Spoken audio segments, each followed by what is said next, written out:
Olá, boa tarde. Apesar dos frequentes casos de homicídios divulgados pela imprensa, um balanço da Polícia Civil mostra uma redução de 23% no número de mortes violentas em Manaus.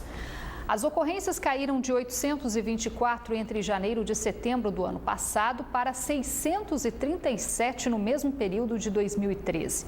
Mas, independente da estatística, a violência hoje assombra famílias no Brasil inteiro.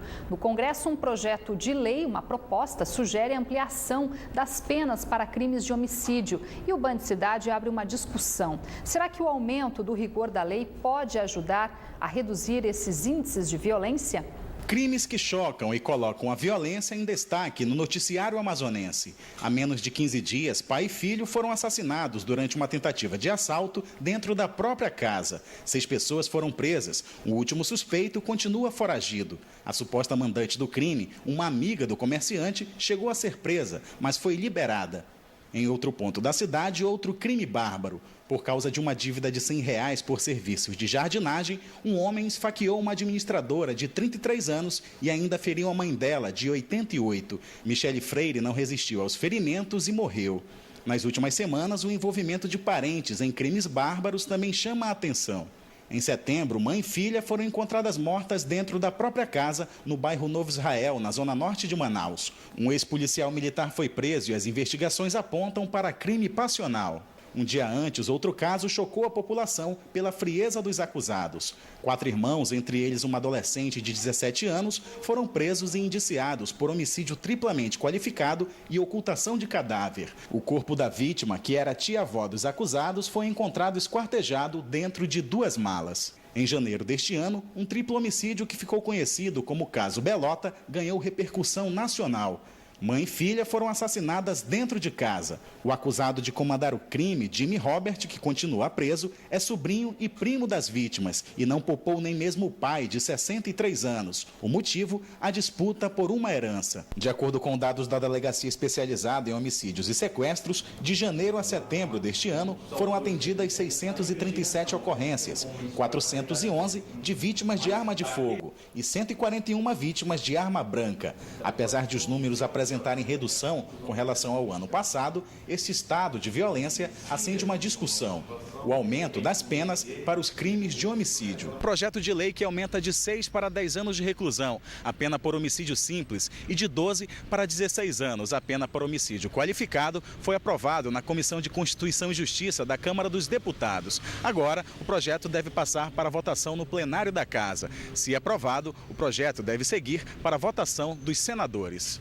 Mas será que o aumento do rigor das leis pode ajudar a reduzir esses índices de violência? Eu acho que pode diminuir, pode não, porque no mundo que nós estamos, né, já é uma coisa assim, já está entregue do inimigo. Aumentando os anos de prisão é um tempo que o tempo que o jovem, o infrator tem para analisar, para parar para pensar um pouco mais no que fez, né? Eu creio que vá resultar, que sabemos que pelos números os homicídios mais comuns são por conta de desavença e por conta de vingança.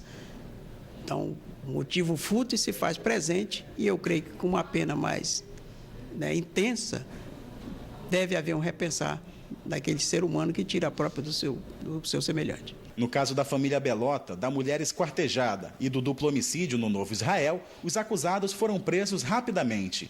Para o delegado responsável pelas investigações de homicídios em Manaus, este tipo de crime geralmente deixa vestígios importantes que ajudam no desfecho rápido das investigações. A maioria dos crimes motivados principalmente entre familiares, com um passional, marido, esposa, seja por um motivo de ciúme, seja por um motivo de uma traição ou por alguma raiva impetuosa, o autor ele não se prepara antecipadamente para executar aquele crime. Então ele resolve praticar o crime naquele momento. Justamente por essa falta de planejamento, ele normalmente deixa várias pistas que para a polícia fica mais fácil a gente rastrear e conseguir chegar na localização do autor do crime. De acordo com este psicólogo, a polícia tem feito o seu trabalho, mas para a sociedade tomar rumos mais seguros, outros segmentos também devem ser levados em consideração. Questões espirituais, a família, os valores da família, a base é a educação. Quando nós pegamos uma pessoa, quando a pessoa nasce, não que ela venha uma página em branco, porém, ele tem muito o que aprender nos vínculos familiares. A gente não pode simplesmente apontar um causador dessa criminalidade, é uma sequência de fatores, são várias variáveis que a gente tem que levar em conta para tentar entender o fenômeno da criminalidade. Foi promulgada nesta terça-feira em Brasília a PEC da Música, que isenta de impostos a produção de CDs e DVDs em todo o país. Após 6 anos de tramitação no Congresso Nacional, a proposta de emenda à Constituição, que ficou conhecida como PEC da Música, foi promulgada nesta terça-feira, apesar dos esforços da bancada amazonense em tentar barrar a proposta. A nova lei tem como objetivo reduzir o preço de CDs e DVDs ao consumidor por meio de benefícios fiscais às indústrias, dando a elas condições de competir com a venda de reproduções piratas. Porém, a nova lei é contestada pelo governo e também pelos representantes da indústria do Amazonas, que temem pelo aumento do desemprego no estado. Isso porque o Amazonas detém 95% de toda a produção brasileira, graças aos benefícios concedidos pela Zona Franca de Manaus.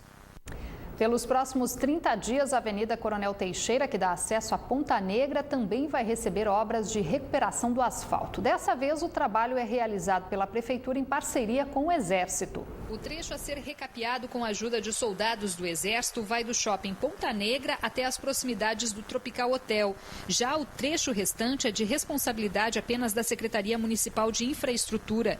O início das obras foi fiscalizado ontem à noite pelo prefeito Arthur Neto. Nós vamos fazê-la ficar em condições bastante agradáveis de se ver, bastante úteis para o trânsito, bastante boas para o turista que vai trafegar por aqui e, sobretudo, boas para os manauaras que precisam viver numa cidade onde se perceba o respeito ao dinheiro deles. Por dia serão usadas 500 toneladas de concreto usinado quente. O trabalho envolve 25 profissionais da Seminf e 60 soldados do Exército. Os militares irão trabalhar exclusivamente no pavimento da via, sempre a partir de 9 da noite. Durante a movimentação das máquinas, o trânsito na Avenida Coronel Teixeira ficará restrito a uma faixa da via. Faz parte do nosso trabalho na engenharia esse tipo de atividade. Então nós temos no grupamento, no caso do nosso grupamento aqui em Manaus, 5 organizações militares subordinadas, Batalhão de Engenharia de Construção, que fazem naturalmente esse trabalho. As obras devem ser concluídas em 30 dias. No próximo bloco do Band Cidade, decisão da Justiça do Amazonas garante prisão domiciliar para parte dos apenados do regime aberto que cumprem pena na casa do albergado na capital.